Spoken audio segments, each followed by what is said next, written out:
Amigos y Bien. amigas que nos escucháis desde muy diversos lugares, dentro de las diferentes temáticas que hemos ido abordando en las webinars, ya veis que van saliendo temas de muy diferentes cuestiones y que afectan a diferentes dimensiones de la vida académica.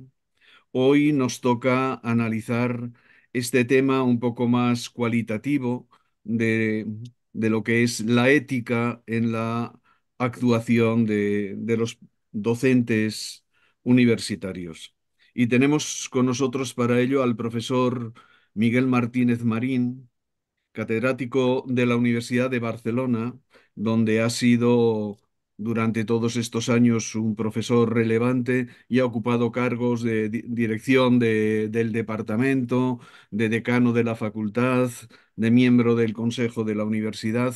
Es decir, que vicerrector de docencia, tiene una amplia experiencia en lo que es el tema de de la docencia universitaria.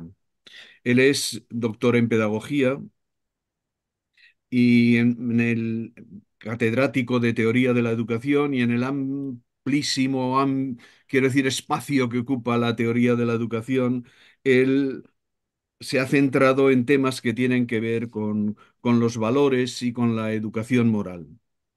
De hecho, su grupo de investigación, pues es un grupo de investigación que está centrada en la educación de valores y el desarrollo moral de los sujetos.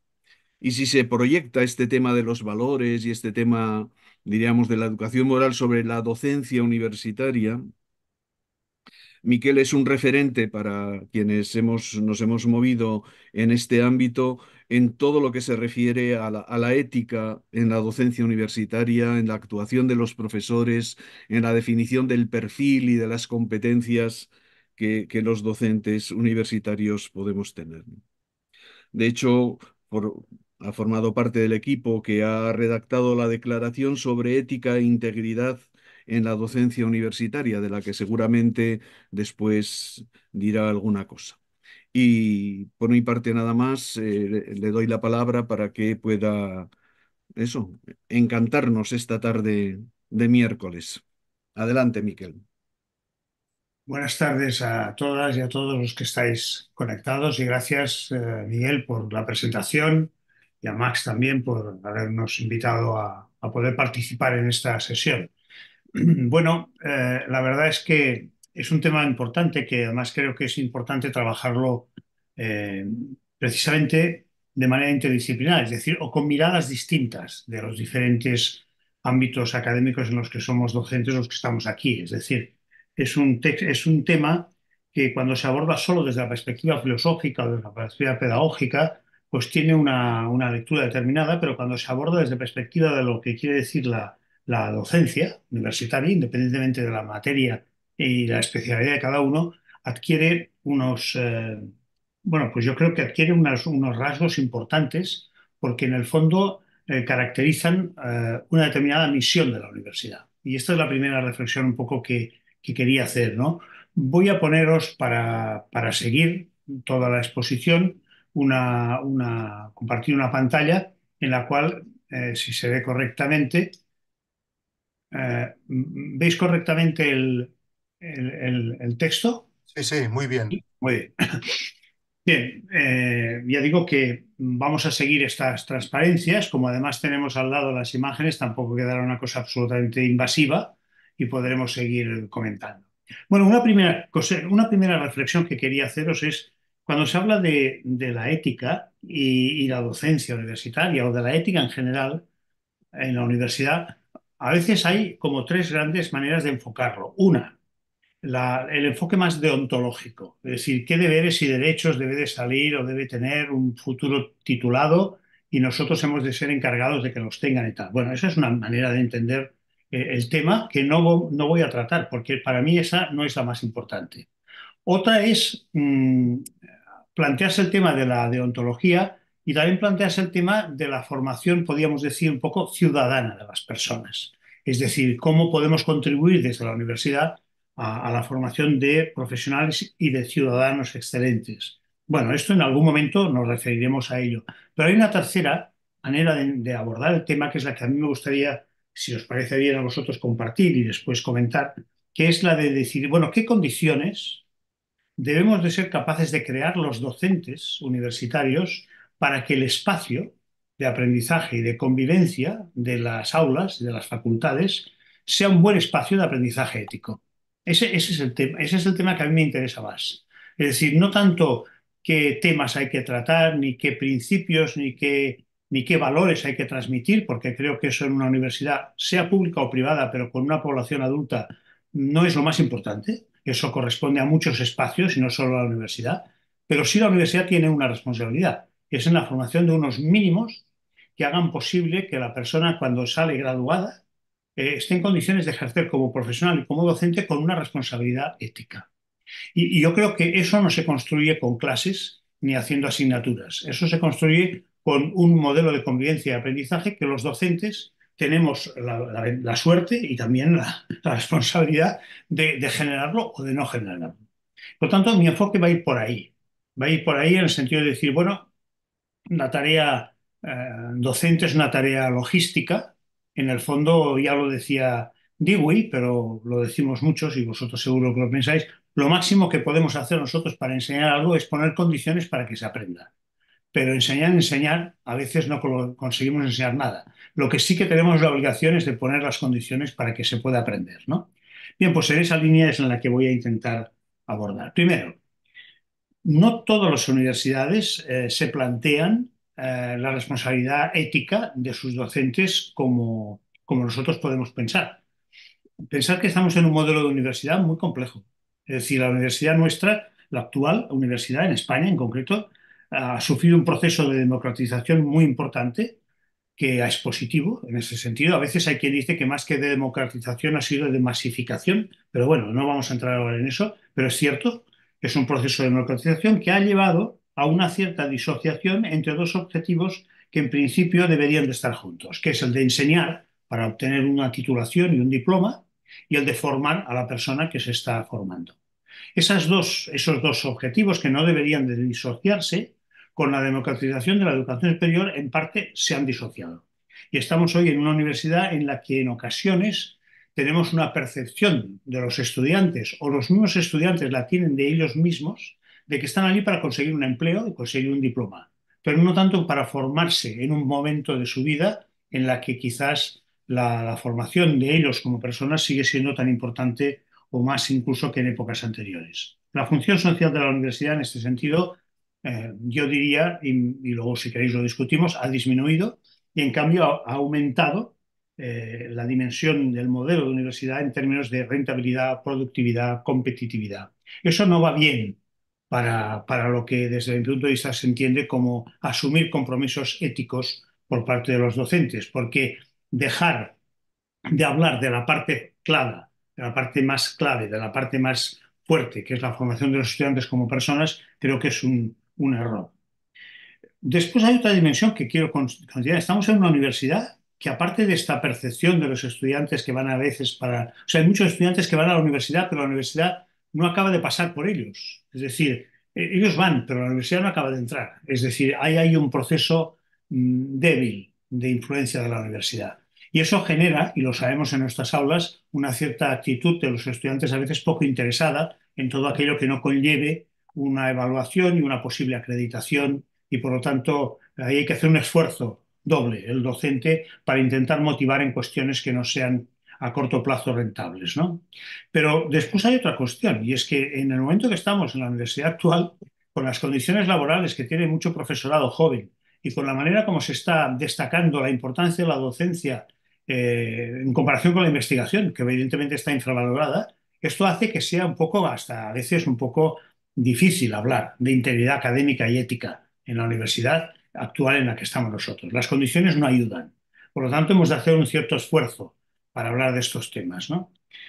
Los docentes cada vez hemos tenido que asumir más funciones, no solo funciones docentes en el sentido estricto, sino que cada vez más los docentes tenemos que traer, evidentemente, funciones de investigación, de gestión, de la financiación de los proyectos, de gestión administrativa, de divulgador cultural. Es decir, llega un momento que el docente, todo lo que ha de hacer, la docencia en sí misma a veces no le puede dedicar el tiempo que realmente a lo mejor sería necesario, ¿no? Se está distrayendo un poco al docente de su auténtica función.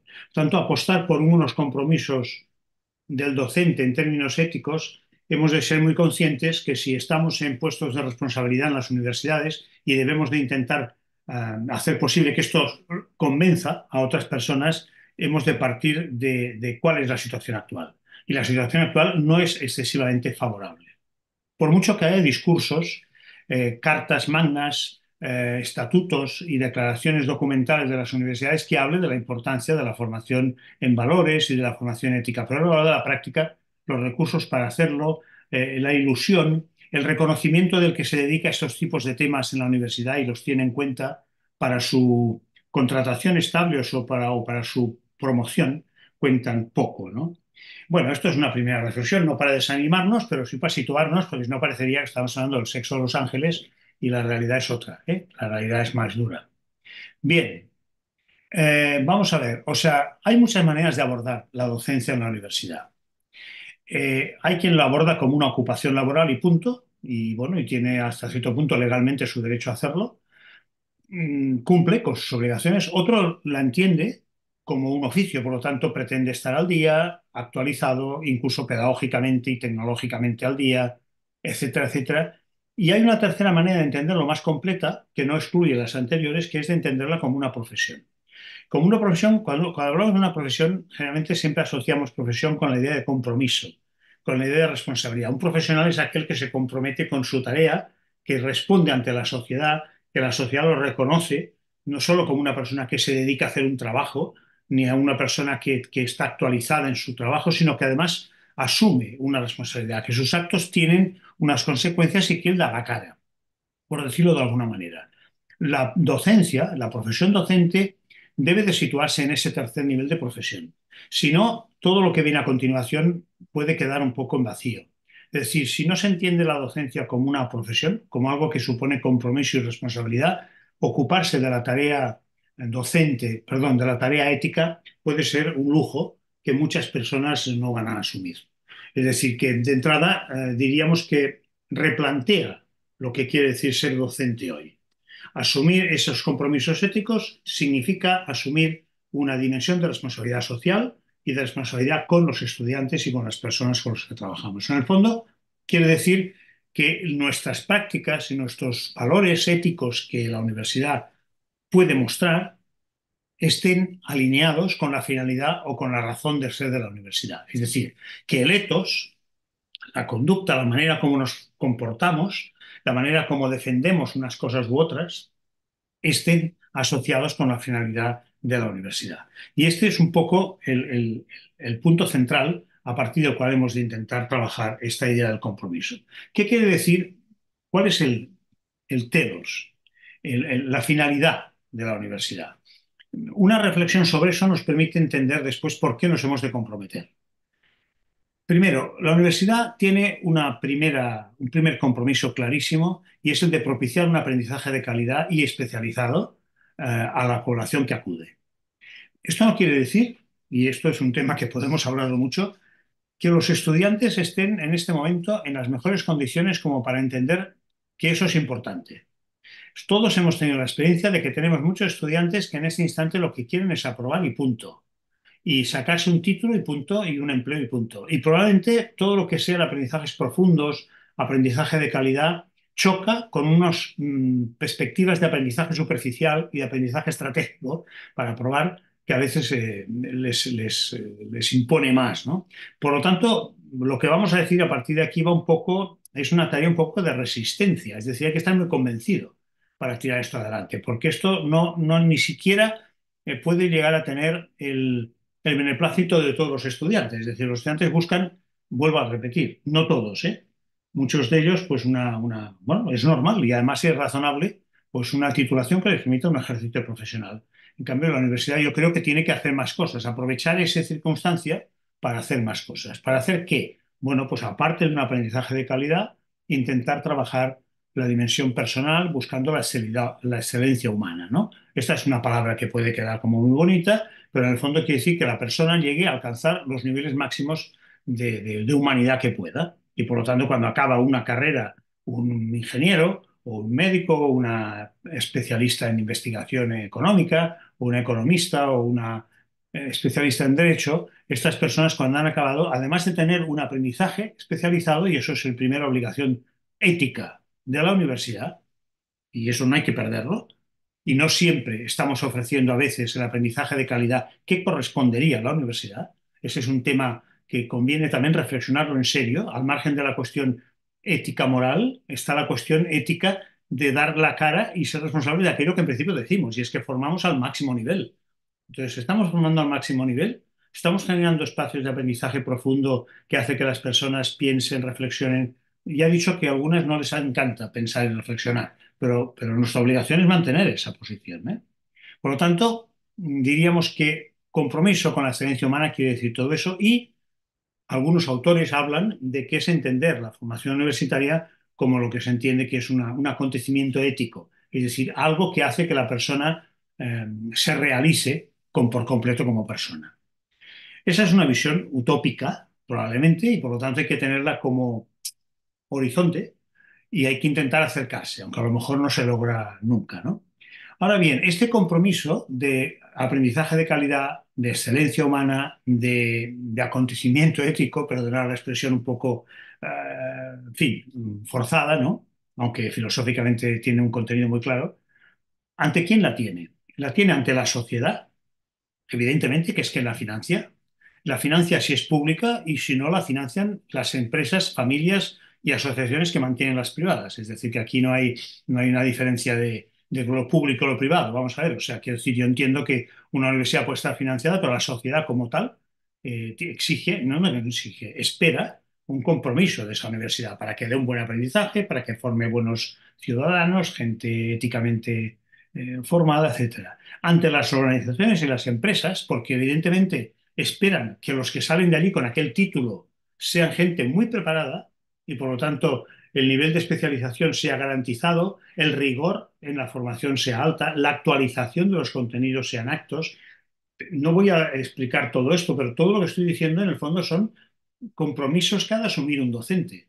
Es decir, que no puede estar enseñando cosas de un nivel bajo, no puede estar haciendo perder el tiempo en la gente en las aulas. Ya sé que no lo hacemos en general, pero no hay que perder de vista que esta es una obligación también ética. Es decir, que la obligación ética primera es dar una buena formación y después además también formar ciudadanos, pero no perdamos de vista la primera, que es que la sociedad espera que lo que sale de allí, de la universidad, sea el máximo nivel. Y por tanto ahí no podemos bajar la guardia. Y creo que ahí la exigencia de nivel, esto nos podría llevar a pensar muchas cosas. Una de ellas, por ejemplo, si así como es evidente que acceder a la educación superior en sus diferentes formatos debe de ser un derecho, acceder a una formación universitaria de este nivel de calidad que decimos, pues a lo mejor se podría discutir si tiene que todo el mundo acceder o tiene que todo el mundo acceder después de una educación superior más profesionalizada. Esto es un tema, pero sea cual sea, la realidad es que apostar por una formación universitaria de calidad es el primer compromiso que un docente ha de asumir. Y lo segundo es que también tiene una responsabilidad ante los estudiantes, a los que ahora nos vamos a referir de manera específica, porque además de formar a esos estudiantes como titulados, tiene la responsabilidad también de formarlos como ciudadanos responsables éticamente. Pensemos una cosa, la investigación actual en temas de desarrollo moral y de valores nos está diciendo que el periodo de vida universitaria, más o menos, el periodo ya no se puede hablar que sea el más estadísticamente más frecuente, pero en general sigue siendo 18-25 años, es un periodo en el que los niveles de desarrollo moral y de juicio moral crecen y que tienen un peso muy fuerte. Hay investigaciones que nos están diciendo que la posición que tienen los estudiantes en primero de carreras, por ejemplo, sobre la eutanasia en medicina o sobre la pena de muerte en derecho, no es la misma que tienen al acabar la carrera. Es decir, que realmente había habido un paso importante que la universidad ha influido en el sentido positivo o negativo del término, pero ha cambiado. Es decir, que no es un periodo impermeable. Al contrario, esos años de 18 a 25 son unos espacios de formación personal y ética muy fuertes, donde la imagen, la reflexión, la manera como el docente aborda los temas controvertidos relacionados con la práctica profesional es clave. El docente, queramos o no, somos unos referentes, para lo bueno y para lo malo. Y por lo tanto esa responsabilidad no la podemos olvidar. Y por lo tanto debemos pensarla y sobre todo cuidarla, en el sentido de que hemos de ser responsables de que estamos ante unos estudiantes, unas personas que se están formando y también se están formando éticamente. Y que además ven que el profesor o la profesora que tiene delante es un profesional de su futura profesión. Por lo tanto, la manera como ese profesional ve los valores o la ética va a ser la que le va a marcar más. No si le viene un profesor de educación o de filosofía a hablar de ética, sino si él ve allí un profesional de la ingeniería, de la arquitectura, del derecho, de la economía, de lo que sea, que actúa de una forma determinada, que dice lo que hay que hacer porque lo cree y lo practica. Y ese va a ser el modelo ético. Recordemos lo que hemos dicho al principio, auténticamente lo que formamos son a través de las condiciones que creamos y a través del ejemplo que damos. Y ahí yo creo que esa es la reflexión que hemos de hacer cuando hablamos de nuestro compromiso ante los estudiantes. ¿Cuál es? Bueno, pues que seamos conscientes que somos referentes y que nuestros valores personales, quizás no, pero los valores profesionales sí que son y tienen una influencia muy fuerte. Aquí no se trata de que las personas que somos docentes tengamos que tener unos valores determinados como personas internos y que si no los tenemos, pues no podemos hacer nuestra tarea. No, se trata de entender que una cosa es una forma de ser y otra es una forma de estar y de hacer. Y cuando uno es docente, esta diferenciación a veces la de hacer. Porque uno puede pensar X sobre unos temas y en cambio como docente probablemente no tiene derecho a actuar de acuerdo solo con ese criterio. Tiene la obligación en una sociedad pluralista y en un mundo como la universidad, donde los adultos piensan evidentemente de manera distinta, a tener unos criterios mínimos, pero después también a tener una capacidad de respeto a la diversidad y por lo tanto también de reconocimiento de la diversidad como algo positivo para la construcción de valores por parte de sus estudiantes.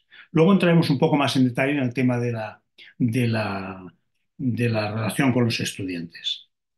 Y después, evidentemente, tiene un compromiso con la propia institución. Y es evidente porque hay instituciones públicas y privadas universitarias pues, que tienen sus propios idearios, que tienen sus propios proyectos, sus propios modelos formativos. Y un profesor o una profesora tiene derecho a la libertad de cátedra, pero, atención, también tiene derecho, perdón, tiene obligación de respetar la lealtad institucional que supone una determinada manera de abordar su tarea docente. Ojo, porque en este tema hay límites, es decir, luego hablaremos de unos mínimos. Cualquier universidad tiene derecho a hacer su propuesta formativa, incluso ética, pero probablemente no tiene derecho a hacer una propuesta que vaya en contra de unos valores mínimos propios de una sociedad pluralista, que para los que conocéis temas de ética mínimamente, bueno, pues son los que defiende, por ejemplo, la de la Cortina, lo que defendemos mucha gente que estamos en esta línea, y son valores realmente mínimos, no porque sean pequeños, sino porque son pocos. Es defender la autonomía de la persona, defender el diálogo como la única forma de abordar las diferencias y los conflictos, aunque no sea siempre eficaz, y después reconocer la diversidad como un valor. Estas tres cosas solas son muchas, pero esto elimina algunos enfoques fundamentalistas que existen en el mundo universitario porque lógicamente el respeto a la diversidad, el respeto a la autonomía de la persona, combinada con el reconocimiento del respeto a los demás, etcétera, son valores que aunque parecen pocos, por eso son mínimos, son fuertes y hacen que una sociedad pluralista se mantenga. Porque si todo el mundo respeta su mínimo, pues cada uno luego puede construir sus máximos, pero siempre que esos mínimos no se los cargue, ¿no? Por lo tanto, el respeto ante la propia institución es importante, pero dentro del marco de un respeto a la sociedad. Y la sociedad tiene esa dimensión, creemos que es bueno, y la universidad tiene un papel fuerte, aunque no estemos en los mejores momentos de la democracia, como para que la universidad contribuya a profundizar también en los valores democráticos, ¿no? Bueno, hablamos de integridad en la docencia, luego pondremos aquí un link con el texto de integridad en la docencia que hicimos en la cátedra de bioética de la Universidad de Barcelona, junto con María Casado y con María do Creu Petrao, y que puede ser de interés. Luego, al final de estas transparencias encontraréis el link. Es un documento breve bueno, que está escrito en castellano, en catalán y en inglés, por lo tanto podéis ampliar cosas de las que aquí vamos a decir. Cuando se habla de integridad en la docencia, y de eso es como si estuviera hablando de ética, pero se refiere un poco más allá de la ética. Se refiere a la ética típica de la investigación, que se basa casi siempre en todos los documentos internacionales sobre la honestidad, la independencia, la imparcialidad, es decir, obliga a que un docente sea honesto, sea independiente de fuerzas externas que le presionen a vender un producto u otro de una manera u otra y además que sea imparcial. Es decir, que imparcial quiere decir que él no está a favor o no de una posición u otra cuando son posiciones legítimas, sino que él tiene su posición pero respeta la otra. No es neutral, pero no apuesta más por una que otra en su tarea como docente. En algunos ámbitos esto es más o menos importante, pero por ejemplo, en ámbitos controvertidos, como pueden ser temas de salud, temas de derecho, temas de educación, este principio de imparcialidad, es decir, que vuelvo a insistir, no es neutralidad, porque una persona puede estar muy a favor de una posición y por tanto no ser neutral, pero en cambio cuando hay una disparidad de posiciones, el reconocer que él no va a dar más fuerza a una que a otra, sino que dará argumentos, pero que reconoce que el otro también tiene su derecho. Esto que en las aulas a veces, en algunas carreras pasa más que en otras, es una forma de actuar que la persona tiene que integrar, porque si no, se puede pasar fácilmente. Recordemos que la universidad es un espacio, como digo aquí, de asimetrías de poder muy fuertes. Es decir, la asimetría de poder entre un docente y un alumno, entre un jefe de un proyecto de investigación y sus becarios, entre el estudiante, el profesor joven que empieza y el que ya está totalmente acreditado. Ahí hay unas asimetrías de poder que hay que ser muy prudente porque el primer compromiso ético es no aprovecharse de ese poder académico para ejercer un poder personal, lo cual no quiere decir que todo el mundo sea igual, porque no es verdad. Pero eso no quiere decir que siendo distintos uno pueda aprovecharse de esa diferencia en el ámbito profesional como para influir en cuestiones que pueden ser más bien de carácter personal, ¿no? En el fondo, la integridad de la docencia significa el compromiso. Es decir, nosotros tenemos un imperativo en relación con estudiantes, con los colegas docentes, con la y la administración y servicio, no solamente con el profesorado, con la institución y con la sociedad. Y vamos a estudiar un poco con los estudiantes. Vamos a entrar en ese tema. ¿Qué compromisos tenemos con los estudiantes en este contexto? Hombre, con los estudiantes tenemos un tipo de relación que es una relación, el vínculo educativo que se establece, decimos la gente de educación, entre el profesor, la profesora y el estudiante o la estudiante, es un vínculo muy fuerte. Es un vínculo muy fuerte que puede generar dos cosas. Una, reconocimiento de la otra persona como tal o sujeción de la otra persona. Eso nos pasa siempre en cualquier relación interpersonal, es decir, incluso entre amigos, a nivel familiar, en fin, siempre las relaciones interpersonales pueden ser de reconocimiento o de poder. Es muy importante que en la universidad estas relaciones, en tanto que personas, sean siempre de reconocimiento. En tanto que personas, lo cual no quiere decir que en tanto que profesionales, evidentemente, el profesorado es uno y el estudiante es otro. La relación ha de ser asimétrica, es que si no sería como una broma, ¿no? Porque uno paga y el otro cobra. Es decir, que ahí la relación no es simétrica, es evidente, pero en cuanto a personas sí. Y lo que va a quedar en el pozo de los estudiantes en su formación ética, en su manera de entender el mundo como referentes nosotros, es si se ha sentido respetado, si se ha sentido reconocido como persona, que no quiere decir que le estemos concediendo todo, ni mucho menos. Al contrario, yo creo que después saldrá. Con los estudiantes hay que ser también muy exigente, porque un aprendizaje de calidad exige esfuerzo. Y por lo tanto, la exigencia con los estudiantes ha de ser alta en la universidad. Y eso no está reñido con que haya un reconocimiento a la persona del estudiante. Porque cuanto más reconozcas a la persona del estudiante, más le vas a poder exigir y más le vas a poder hacer cumplir con unas normas que tú estableces porque tú eres el docente y tú sabes que para superar aquellas dificultades de aprendizaje hay que hacer determinadas cosas. Yo creo que ahí hemos bajado la guardia incluso en algunas facultades. Yo creo que ahí hemos bajado el nivel de esfuerzo y el nivel de exigencia. Y es evidente que los estudiantes intentan, yo diría en algunos casos, eso, aprendizajes superficiales, es decir, o estratégicos, aprobar la asignatura. Y ahí creo que nosotros tenemos el compromiso ético nuestro, si queremos un aprendizaje de calidad, es exigir.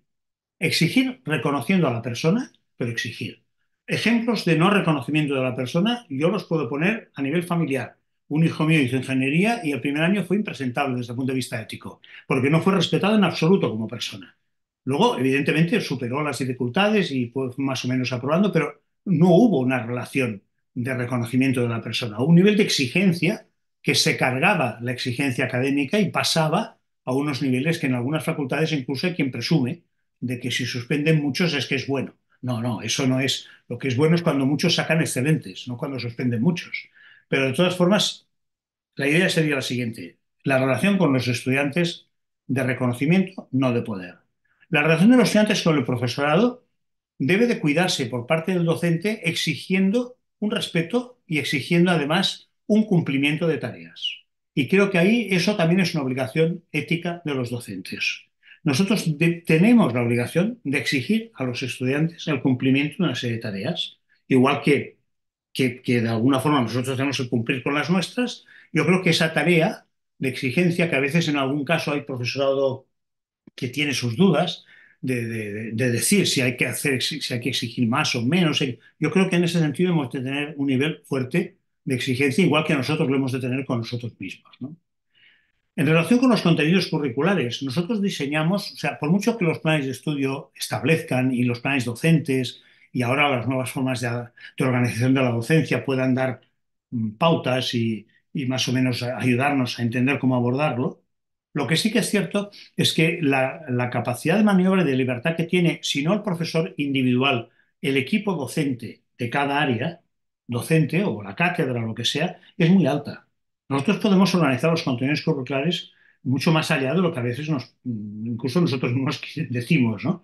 Por lo tanto, cuando yo escojo los contenidos curriculares de una carrera, puedo escoger contenidos que den pie a debates éticos o puedo evitarlos. Puedo coger contenidos que especialmente me aborden cuestiones controvertidas que harán pensar críticamente al estudiante o no. Yo puedo trabajar temas de química, con transgénicos, y los puedo tratar desde una perspectiva meramente química o desde una perspectiva social y ética. En todas las carreras podemos tratar contenidos curriculares incorporando elementos de reflexión ética y de razonamiento moral o no. Si no lo hacemos, estamos perdiendo una oportunidad de oro para trabajar cuestiones éticas. Y un compromiso importante nuestro es que en el contexto de lo que es el discurso universitario se reflexione éticamente sobre los temas controvertidos. Esto la universidad no puede dejar de hacerlo, porque si deja de hacer esto la universidad, deja de tocar la realidad de este mundo. Por lo tanto, los contenidos curriculares, que ahí mandamos mucho los docentes, hemos de saber cómo tratarlos para poder aprovecharlos en el mejor de los sentidos y llevarlos al terreno de la reflexión ética, porque ese compromiso de asumir esto, igual que el del respeto a los estudiantes y reconocimiento y el de la exigencia, son elementos que creo que son compromisos nuestros, ¿no? En los espacios de aprendizaje y docencia, otro compromiso que también creo que es interesante es pensar que, bueno, que nosotros podemos organizar las tareas de aprendizaje de los estudiantes a nivel muy individual o a nivel y competitivo o a nivel más colectivo y grupal. Yo creo que es bueno combinar las dos cosas. Hay carreras que tienen un exceso de dimensión competitiva que incluso generan una manera de entender el mundo muy competitiva de los que salen de esas carreras, que no es buena desde el punto de vista social. Pero también es verdad que todo montado en plan cooperativo y colectivo y de grupo, todos sabemos, los que estamos en clase, que eso no funciona. Porque a veces siempre hay el que se esconde dentro del grupo o también hay aquel que nunca toma decisiones. Y cuando uno forma un profesional, tiene que formar un profesional que tenga capacidad de decisiones. Y las decisiones finales de un profesional son las de él, no son las del equipo solo. Él tiene las suyas. Por lo tanto, yo creo que hay que saber combinar bien. Si tuviéramos que coger y decir, bueno, su práctica docente, a ver, explíquemela. ¿Cuántas situaciones hay de reconocimiento explícito del estudiante que usted hace el esfuerzo de lo? ¿Cuántos contenidos curriculares tratan temas éticos? ¿Cuántos espacios de aprendizaje colectivos, individuales? ¿Estamos formando una persona, un profesional próximo a lo que sería la inteligencia colaborativa que está en el mundo hoy, pero le estamos sacando la responsabilidad individual que es necesaria tenerla y por lo tanto no estamos cuidando ningún aprendizaje, ninguna situación de aprendizaje autónomo e individual? Yo creo que es bueno combinar estos dos espacios si queremos contribuir a la formación ética de una persona en un contexto social cada vez más colaborativo y cada vez más, incluso desde el punto de vista económico, centrado en el bien común y la acción común, pero que no podemos olvidar que hay una responsabilidad individual siempre y más en el caso de la formación y de un profesional, ¿no? Evidentemente, en los momentos de evaluación, ahí nos jugamos mucho, porque ahí es donde los estudiantes y las estudiantes van a entender si esto de los deberes y los derechos es una broma o es cierto. Es decir, ¿tienen derechos de reclamación? ¿Estoy yo obligado a explicar por qué ha suspendido? ¿Está obligado él a aceptar que ha suspendido? Es decir, puede revisar su examen y cuando lo hace le atiendo y si no hace lo que tiene que hacer, evidentemente no le cambio su evaluación porque exijo lo que decíamos antes. Los momentos de evaluación son momentos muy potentes de aprendizaje en valores y ética de un estudiante, porque son los momentos para ese estudiante o esa estudiante más importantes. Ahí se está jugando lo que ha hecho y se lo está jugando y entonces ahí entiende si el tema de la justicia, todos estos rollos que hacemos la gente cuando hablamos de temas de estos, y perdonar la expresión, son discursos o son cosas que están próximas a la profesión que yo quiero aspirar. Y si veo que ese docente que es profesional de la medicina o de la ingeniería o de lo que sea, me está actuando con criterio y me está exigiendo una cosa, pero me está reconociendo cuando tiene un error y yo tengo una queja, me la reconoce y cuando no, no. Y eso es mucho más importante que hacer una clase sobre los principios de justicia o sobre la ética, que son importantes también, pero que yo creo que llegan más a los estudiantes cuando se viven las condiciones en las que uno ve que está tratado justamente, que cuando reclama algo que tiene sentido se le reconoce y cuando no tiene sentido no se le reconoce. Eso tiene una formación y una fuerza ética fuerte. Y después otra cosa en la que estamos trabajando mucha gente hace mucho tiempo, y seguro que aquí hay muchas personas que lo hacéis, es todo el tema de intentar relacionar la formación universitaria con la comunidad, con el territorio, con la comunidad. Los proyectos de aprendizaje-servicio, por ejemplo, de implicación en tareas comunitarias. Sabemos que hay muchos espacios en las universidades, fundaciones y servicios que trabajan el tema de la solidaridad, pero aquí no estamos hablando solo de solidaridad, estamos hablando de aprendizaje-servicio, que como alguno de vosotros seguro que conoce, se trata de juntar el aprendizaje académico con la prestación de un servicio. Entonces, ¿por qué es bueno eso? Hombre, eso es mejor que la solidaridad, sin quitarle importancia a la solidaridad, porque la solidaridad es algo que yo puedo hacer independientemente de los estudios que estoy haciendo. Lo puedo hacer por la tarde, el fin de semana, cuando sea. En cambio, el aprendizaje-servicio liga aprendizajes académicos con contenidos de prestación de servicio. Entonces yo aprendo aspectos de mi futura profesión implicados comunitariamente y en contacto con la propia sociedad. Eso le da una dimensión ética al futuro profesional difícil de lograr si no es en ese tipo de actividades. Ese sería un tema interesante para trabajar. Cada vez hay más promoción de esto. Hay una red de universidades de aprendizaje-servicio en España muy importante y en otros países, en América Latina y en toda la red de universidades católicas hay una red que es Uniservitate, que trabaja temas de aprendizaje-servicio muy interesantes. Fijaos que hemos puesto aquí como diferentes vías a través de las cuales creo que se puede trabajar. Hemos dicho que los estudiantes eran los más importantes. Con los colegas, no me puedo extender mucho más, me quedan 5 minutos, creo como mucho. Con los colegas, bueno, aquí los compromisos éticos, los compromisos de los docentes serían los mismos que tienen que tener el resto de trabajadores. Es decir, en el fondo, bueno, pues sabemos que en las universidades hay universidades que tienen sentido de comunidad y la gente se reconoce mutuamente como personas en igualdad de condiciones y otras que no tanto. A ver, de cara a nuestra obligación como docentes, eso hay que mantener esas condiciones de igualdad. Hay que mantener también una responsabilidad no solo allí en lo que hacemos como docentes, sino también eh, en actividades de tipo cultural y artístico en la institución, participando en debates. Esto ahora sería extendernos en exceso. Yo he querido centrarme mucho, he dicho que era estudiantes, colegas, institución y sociedad, pero fundamentalmente en el tema de estudiantes. Estos son los tres grandes espacios donde tendríamos que pensar. Cada uno de vosotros seguro que se le ocurren muchas cosas más o ya está haciendo muchas cosas más de las que aquí comentamos, ¿no? Pero tendríamos que pensar cada vez que decimos, yo como docente, ¿a qué me comprometo? Bueno, pues a lograr crear condiciones que todos sabemos cuándo las creamos para que el aprendizaje de nuestros alumnos sea de calidad, que no sea un repetitivo, ni superficial, ni estratégico, ¿no?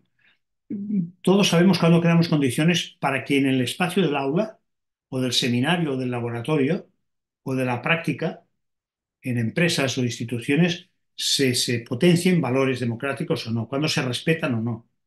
Y todos somos conscientes cuando hacemos cosas en nuestras asignaturas que obligan a salir fuera, a ir al territorio, ir a la comunidad, a que el estudiante de medicina haga de educador de salud en familias, aunque no acaba la carrera, pero va aprendiendo la cultura de las familias sobre el tema, que no va a poder aprender en la facultad si no está en el barrio con esas familias a lo mejor vulnerables, pero que a la vez él le presta un servicio, este tipo de actividades como estábamos comentando. Antes hemos dicho los tres mínimos que todos tendríamos que tener presentes siempre.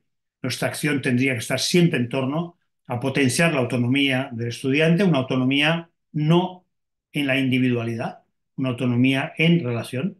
Las personas nos hacemos autónomas en la heteronomía, es decir, cuando nos desligamos, pero tenemos que estar en un espacio heterónomo para poder construirnos también, ¿no? Entonces, pero hay que construirnos. Perdón, hemos de contribuir a construirlos. Han de ser autónomos profesionalmente, han de tener capacidad de decisión, han de tener, pero a la vez han de ser conscientes también de la importancia de la responsabilidad de sus decisiones, ¿no? Entender el diálogo en la sociedad actual en la que estamos, esto es como predicar en el desierto, pero hay que continuar haciéndolo. Es decir, el diálogo y la manera de abordar las diferencias a través de la competencia comunicativa es básica para una sociedad que quiere ser democrática y sobre todo una sociedad que quiere ser ética, ¿no? Y después reconocer la diversidad también como un valor en nuestras universidades, en España, como mínimo, los que estáis de otras universidades, aquí quizás no. Por ejemplo, en Colombia, en otros países, este tema de la diversidad está muy integrado en el mundo universitario. En España no lo está aún tanto. Cuando hablamos de la diversidad, aquí me refiero a diferentes culturas, diferentes maneras de entender la salud, diferentes maneras de entender incluso pues el derecho, la educación, la cultura, el arte, lo que es valor, lo que tiene valor y no. Esto en las universidades seguimos manteniendo un modelo muy cultural, muy culturocentrista nuestro, y también es algo que cada vez más en las universidades empieza a notarse como una necesidad, ¿no? Bien, por último, recordemos solo que he dicho al principio, nos guste o no, somos un referente y lo que va a pesar en el compromiso ético nuestro es en qué medida nos comportamos con una cierta ejemplaridad. Es decir, todo el discurso que podamos hacer no hace falta que lo hagamos. Lo que hemos de intentar es practicarlo, ¿no? Y por lo tanto, la conducta, el comportamiento de un docente tiene que intentar moverse en torno a estas ideas que hemos dicho, ¿no? De aceptación del estudiante, del otro, del colega, que no quiere decir que estés de acuerdo siempre, pero un clima afectivamente pues sano que permita generar confianza activa. Esto son cosas como muy básicas, propias de cualquier mundo, de la empresa, de la universidad. Pero es que en la universidad esto yo creo que tenemos más capacidad de crearla nosotros que en cualquier otra institución. Es decir, y todos sabemos cuándo hemos creado en un grupo de investigación una buena confianza entre la gente, aunque seamos diferentes, cuando la gente se atreve a decir lo que piensa, cuando aceptamos la opinión del otro, aunque a lo mejor pues todavía no es tan madura. Y después yo pienso que igual que hay que tener una posición abierta a la autonomía, a la aceptación, éticamente la universidad tiene un rigor, tiene un concepto del rigor, un concepto de la excelencia, un concepto de la veracidad y también del rigor metodológico que hay que mantener. Hay unos esquemas de referencia, de cumplimiento, de exigencia, de deber, de nivel que hemos de mantenerlos con esta idea de ejemplaridad. Bien, me disculparéis si me he pasado unos minutos. Espero que haya servido para pensar un poco, porque siempre nos pasa, supongo que a vosotros también, como profesores y profesoras, que siempre os falta tiempo y a veces no podéis explicar todo lo que queréis. Pero bueno, el texto que hemos dicho antes, creo que es el que viene a continuación, este.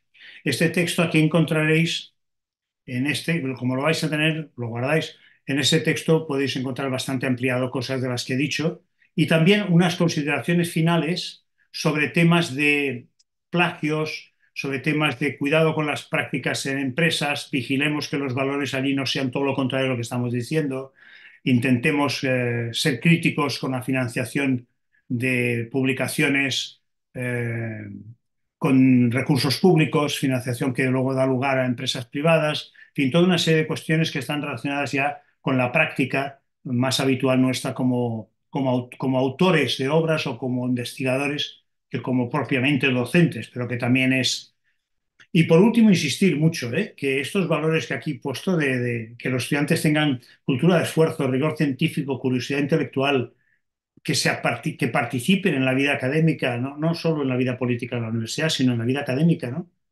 Que tengan respeto propio. A ver, todas estas cosas, pensar que con la pandemia hemos perdido mucho la vida universitaria.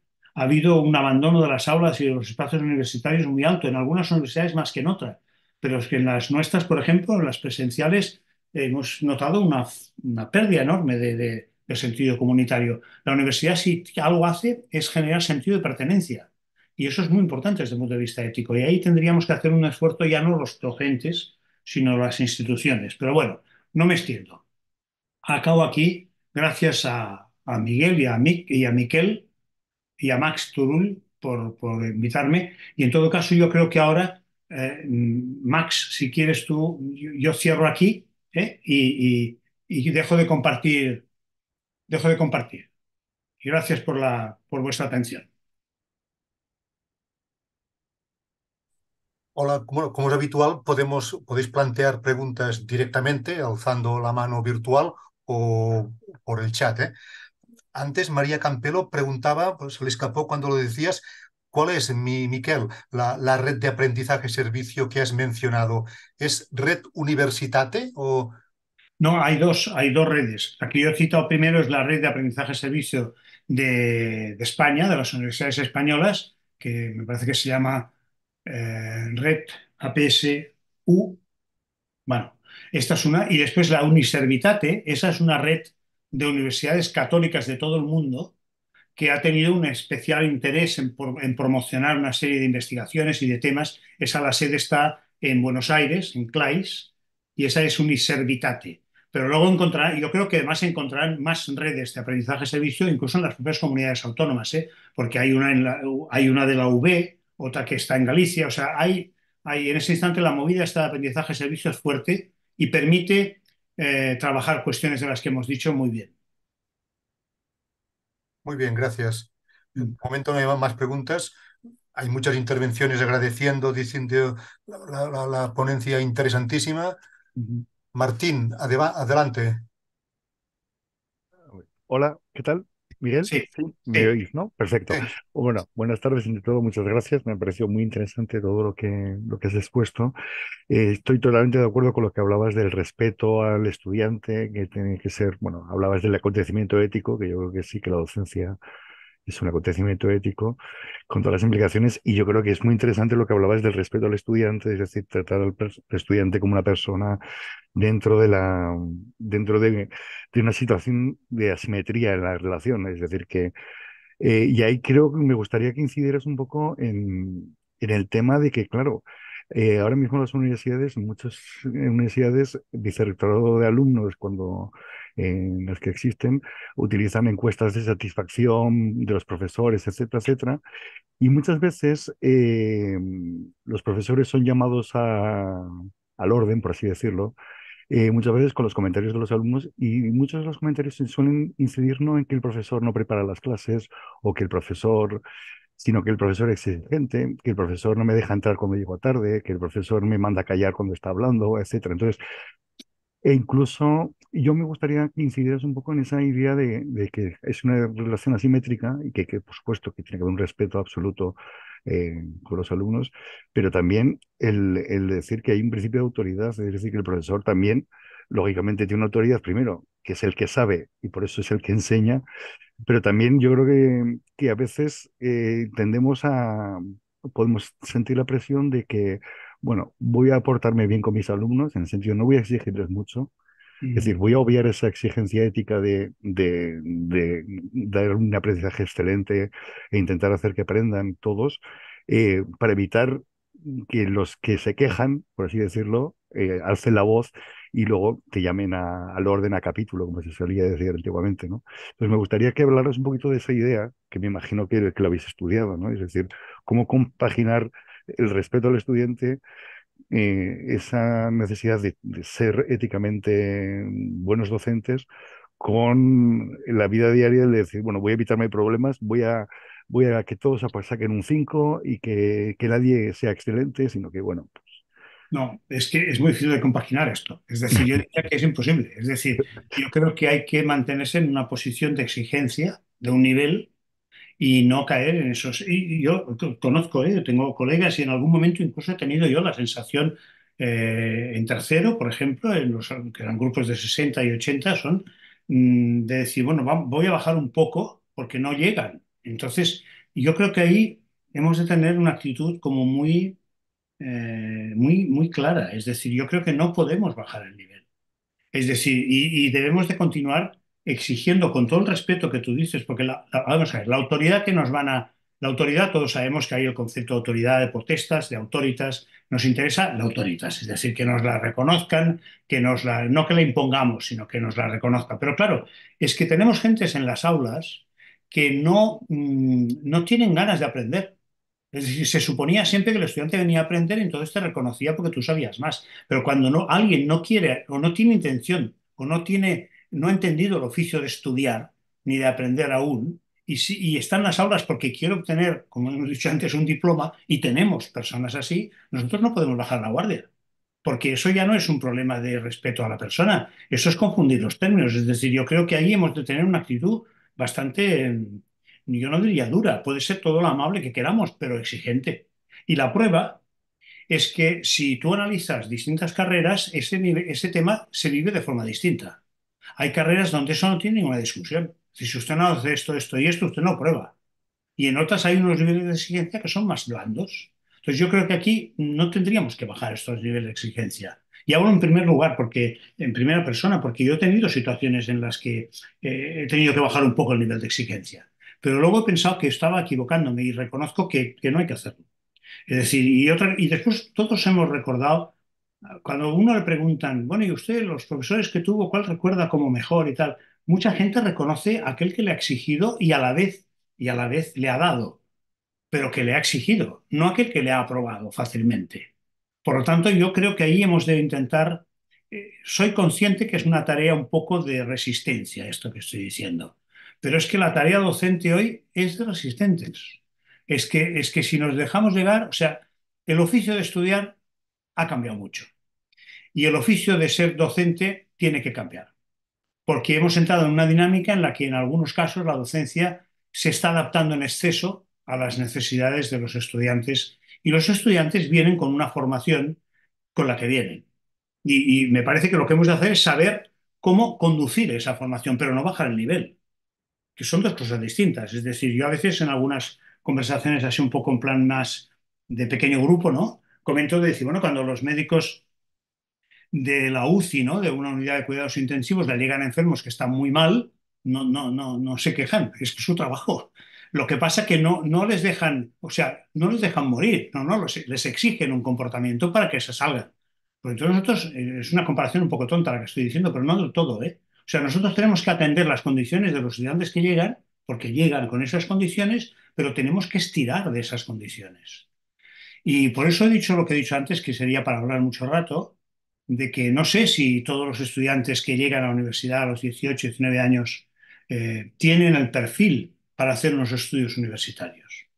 Y no quiero decir con esto que tengamos que hacer un clasismo aquí, pero quizás están buscando, lógicamente además en la sociedad actual, una formación que les permita incorporarse al mundo del trabajo.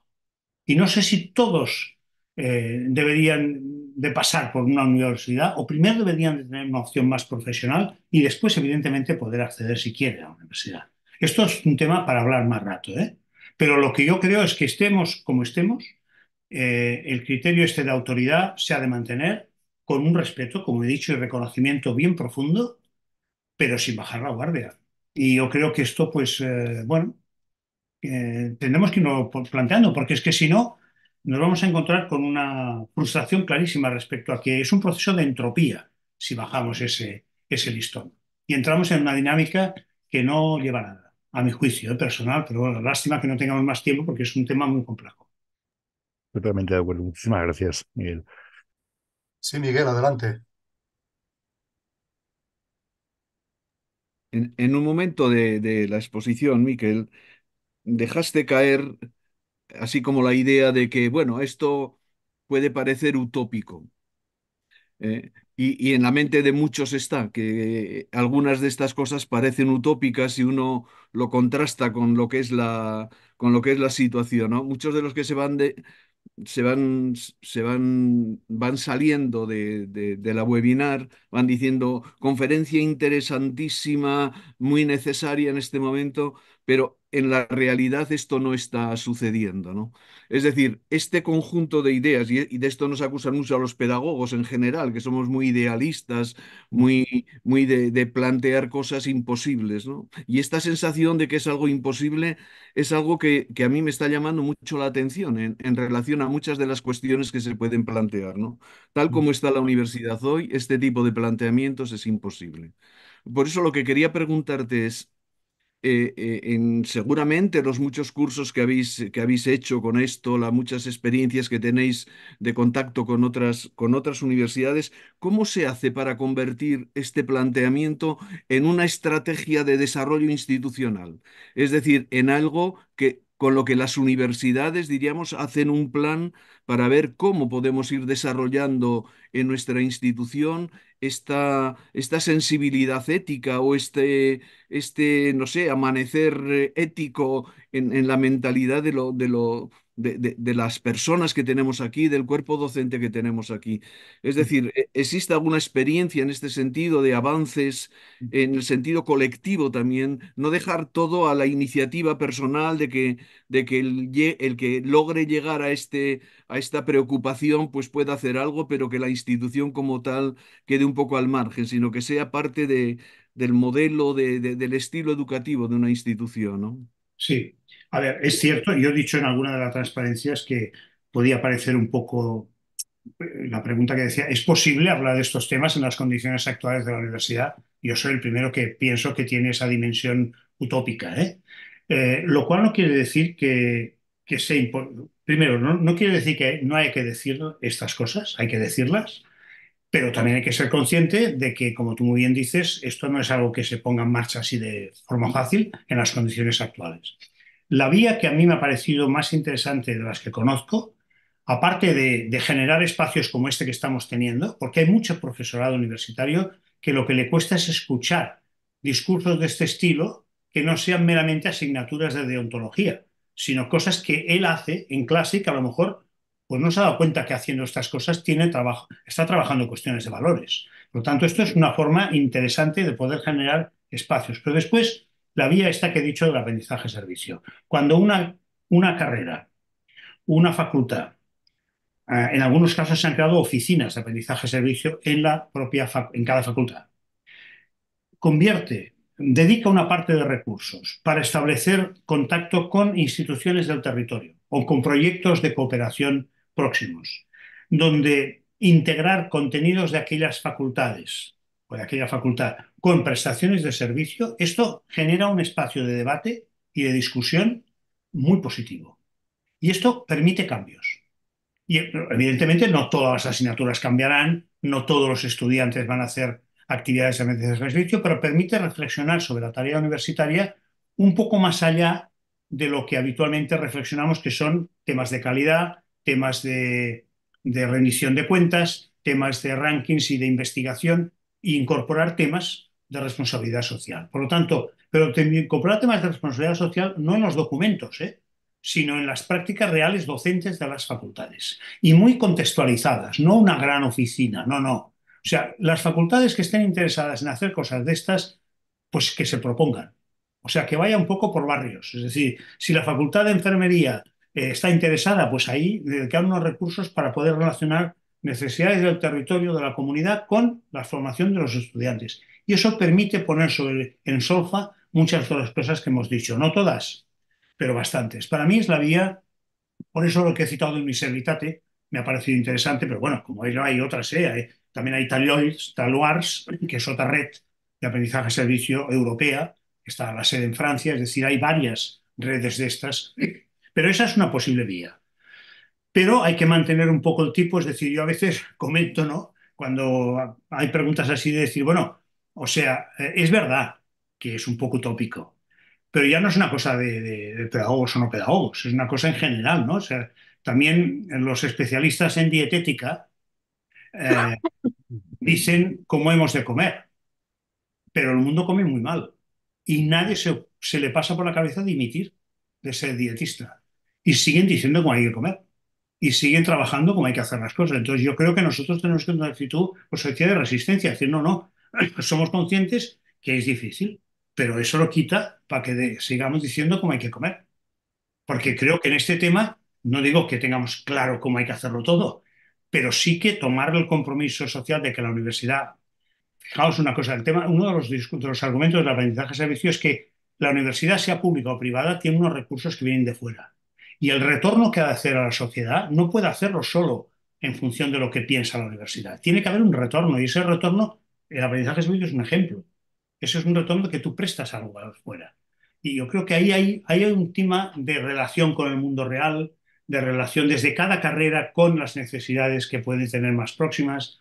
Es una buena vía, puestos a decir la experiencia que yo he tenido, ¿eh? Pero bueno, seguro que hay más. Si me dejas completar la pregunta o Sí, la preocupación esta, ¿no? En la última webinar me tocó a mí hacerla y yo hablaba de la mentoría. Y para mí la mentoría, que se basa mucho en la pedagogía de la alteridad y en el sí, reconocimiento del otro, el respeto del otro, el convertir la universidad en una institución de apoyo, de cuidados de los demás, a sí, mí, junto a este que tú señalas también del aprendizaje servicio, me parece la otra vía sí, para sí. ir incluyendo esa peculiaridad de una institución preocupada por los demás, donde este tipo de cuestiones éticas tienen mucho sentido plantearse, ¿no? Bueno, yo estoy totalmente de acuerdo, no te escuché porque no te oí, pero me parece muy interesante esto que estás diciendo porque coincido contigo, ¿eh? Lo que conozco del tema estaría muy en la línea del aprendizaje de servicio. Lo que pasa es que también hay que ser un poco consciente que también hay gente que puede decir que también esto es utópico, es decir, pero bueno, yo creo que hay que ir trabajando con proyectos que, en fin, como tú decías antes, encontrar alguna vía que a lo mejor no resuelve el gran problema, pero apuesta por algún camino, ¿no? Vale, voy a leer alguna intervención que hay, ¿eh? Mm. Dice José Manuel del Barrio, cambiando de tema, ¿eh? Me Sí. gustaría conocer su opinión sobre los nuevos criterios de acreditación que propone la NECA, donde la investigación sigue teniendo mucho más peso que la docencia. ¿No cree que esta distribución va en detrimento del valor y del papel de la docencia que has defendido? Sí, es decir, yo ya me he manifestado en este tema en muchos sitios por escrito, incluso cuando he estado evaluando en la agencia ACU, ¿no? Y yo creo que la docencia continúa estando, o sea, yo diría que la investigación es normal que se valore, y yo creo que es necesario, mucho, o sea, no es poner una cosa en contra de la otra, pero la docencia está valorándose poco. Sobre todo, creo que es muy importante valorar la docencia. Para que la persona que quiera acreditarse a los niveles máximos no dedique sus años solo a tareas de investigación, porque entonces todo lo que estamos hablando se va al garete, es decir, no sirve para nada. Es decir, la persona está pendiente, por eso decíamos antes lo de las condiciones actuales del docente, que tiene que hacer muchas más investigaciones, gestión administrativa, gestión de proyectos, que propiamente su tarea docente. Por lo tanto, yo soy el primer partidario de que la docencia tenga una importancia fuerte. También creo que es importante, pero sería entrar a otro tema, que la experiencia profesional de las personas que quieren acceder a la universidad, si están relacionadas con la profesión de la que luego pueden llegar a ser ellos docentes, se tuviera muy en cuenta. Porque esto daría un perfil de profesor universitario mucho más ajustado a lo que necesita la universidad hoy, que es formar gente mucho más relacionada con la práctica. Entonces yo creo que esto también sería bueno, pero la docencia, por supuesto. O sea que, profesor del barrio, además creo que nos conocemos, si es el que yo pienso ahora, la Complutense, pues adelante. Vale. Fernando Lera dice, también cambiando de tema, ¿eh? En otras sesiones se ha tratado, en otro webinar, se trató el tema de la inteligencia artificial. La pregunta es, ¿cómo piensa que puede afectar a las relaciones entre profesor y estudiantes este fenómeno de la inteligencia artificial? Bueno, este fenómeno puede afectar y afecta, está afectando, y bueno, no está afectando quizás aún, pero afectará bastante. Max sabe que en nuestra universidad hubo una jornada, ¿no?, que hubo sobre cómo la inteligencia artificial podía afectar a la docencia y tal, y participamos mucha gente. Y yo destacaría dos cosas. La primera, obliga a repensar mucho la tarea docente. Y en el fondo obliga a repensar la tarea docente en muchas de las cosas que estamos diciendo si se quiere, porque da mucha más importancia a la función de acompañamiento y de tutoría del docente que a la función de enseñante. Es decir, el docente entonces tiene ahí un papel en profundidad mucho más fuerte, mucho más de trabajar procesos de aprendizaje, de comprensión de conocimiento y no tanto de repetición o de suministrar informaciones. Pero claro, eso requiere un enfoque nuevo de la tarea docente en la cual se pueden incluir aspectos de los que estamos diciendo. Por ejemplo, la inteligencia artificial ofrece mucha información, saber seleccionar la información adecuada de la falsa, discriminarla, analizarla críticamente, contribuir a confrontar con otras fuentes. Esto en el fondo es establecer cuestiones de pensamiento crítico y esto es muy interesante desde el punto de vista de la formación ética de un estudiante. Por lo tanto, ahí creo que puede haber una buena oportunidad. Es decir, que yo diría que la inteligencia artificial lo que va a hacer es obligará a repensar la tarea del docente y obligará, a mi juicio, a otra cosa que no sé si seremos capaces de hacerla, porque esto es un poco lo que decía antes Miguel también, puede ser un poco utópica, y es de que, y esto Max entiende muy bien, la importancia de empezar a pensar nuestra tarea como una tarea en equipo.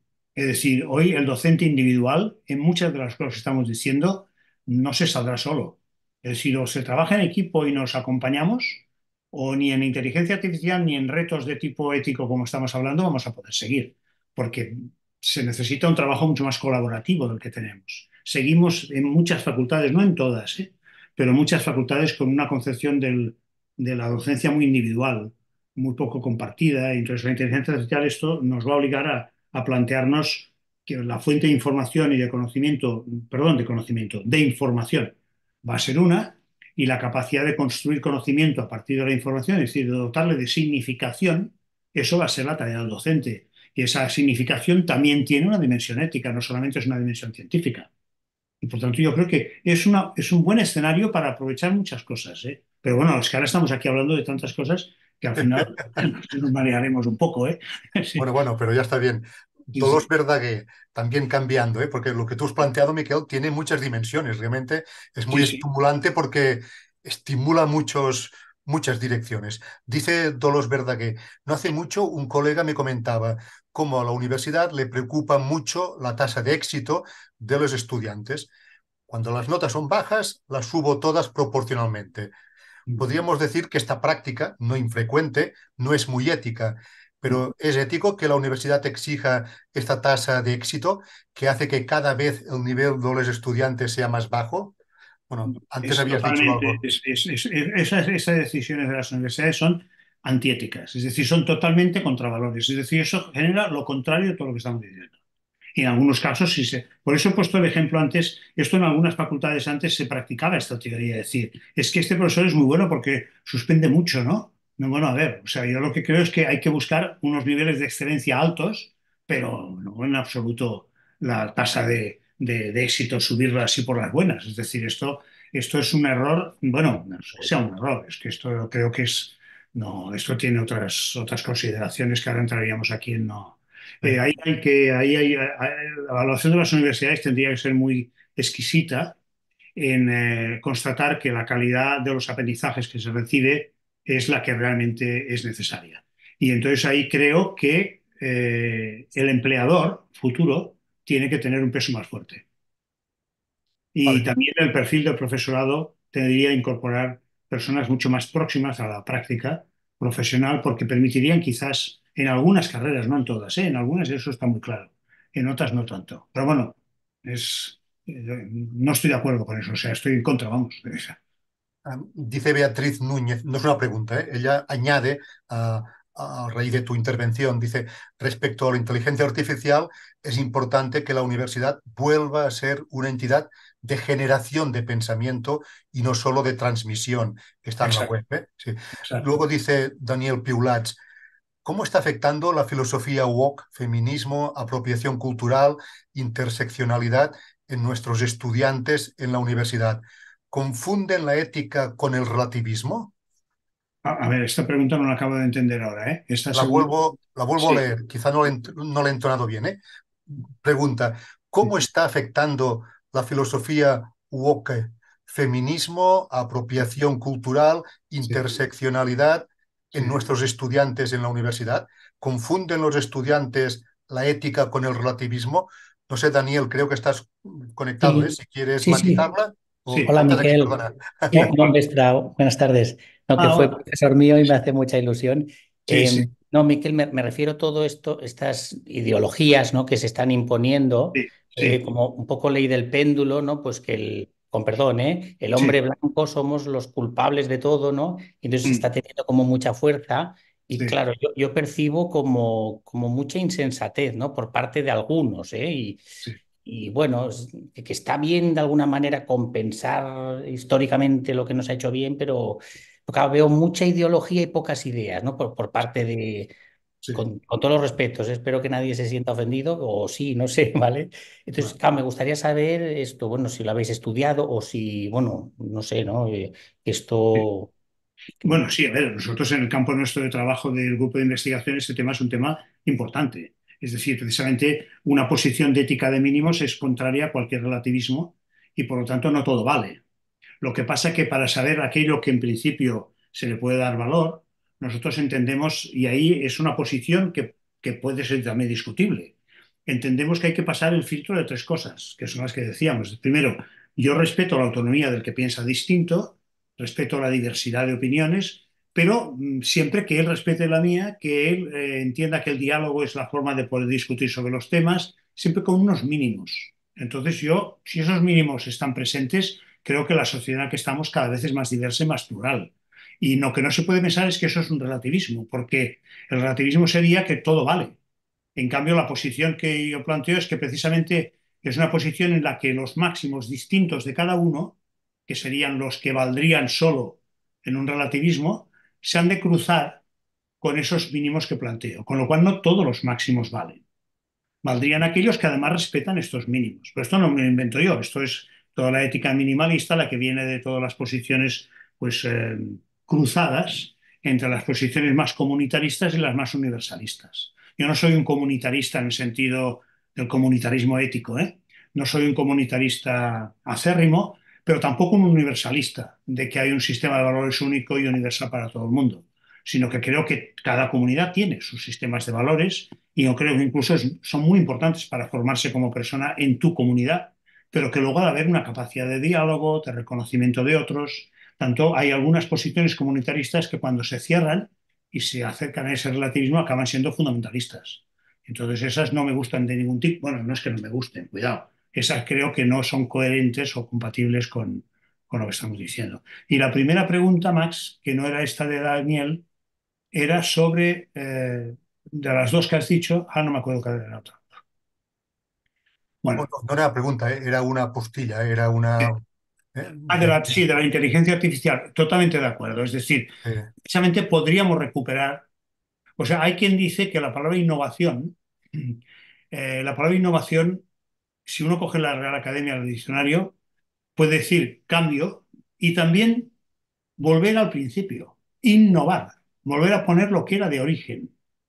Y en ese sentido hay quien hace el discurso de que la innovación de la inteligencia artificial será volver al origen de la universidad, que es el ágora, el debate, la generación de conocimiento y no la transmisión del conocimiento de la información, ¿no? Bueno, eso no sé si es más utópico o menos de lo que estamos diciendo, ¿eh? Pero bueno, sería bueno, creo. Mira, hay una última pregunta, de Sí. momento, que es de Fernando Lera, otra vez, dice, sobre las encuestas a los alumnos, ¿no? Este es un tema que también da para mucho. Dice, se ha abordado un poco tangencialmente el tema de las encuestas de los estudiantes. Recuerdo que en mi universidad, hace poco, cuando se abrió el plazo de las encuestas a los docentes, se planteó en términos para los estudiantes. Ahora te toca a ti evaluar.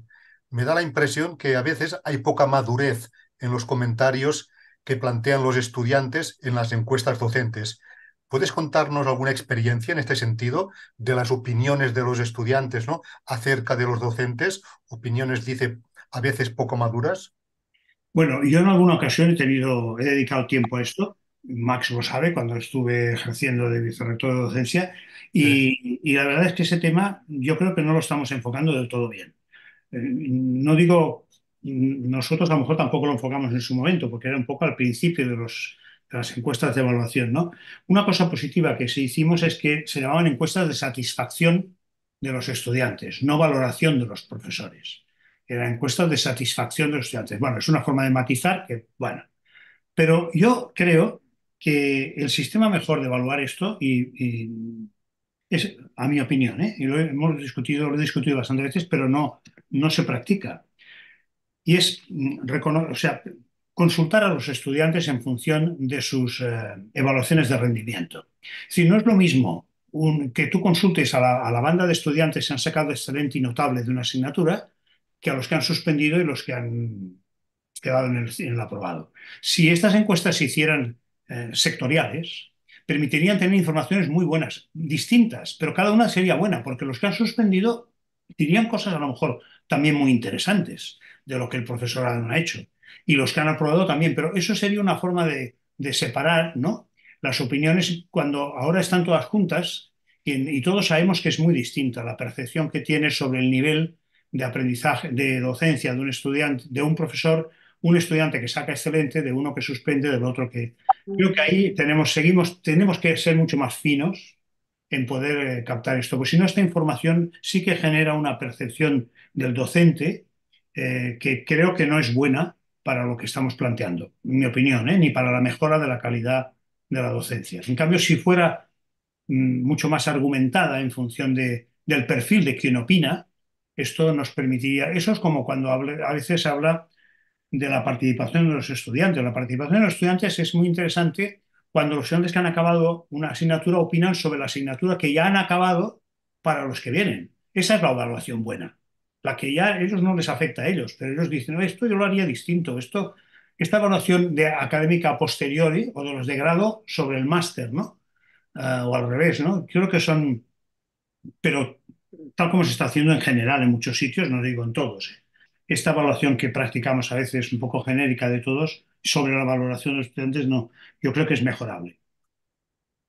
Hay una red de Redu, valga la redundancia, que Sí, está trabajando sobre evaluación de la docencia y el sí, otro día mantuvimos un debate muy interesante sobre el valor de las encuestas. Y sí, esta reflexión que acabas de hacer, Miquel, sí.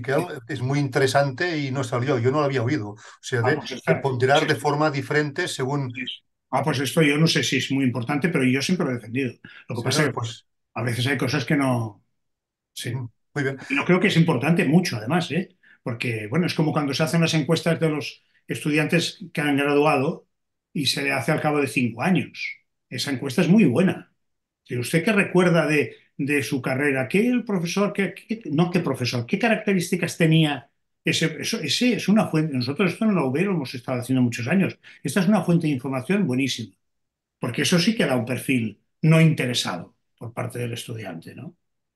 Martín, adelante.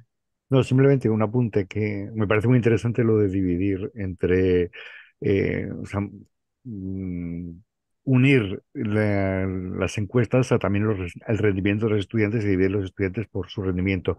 Y yo abundaría en esto también con otra idea, y es el intentar contrastar también la asistencia del estudiante al aula. Es decir, porque hay estudiantes que valoran, claro, las encuestas son online y hay algunos estudiantes que dicen, es que el profesor no explica bien. Y, claro, y a lo mejor son estudiantes que ni siquiera han pasado por el aula ni una sola vez.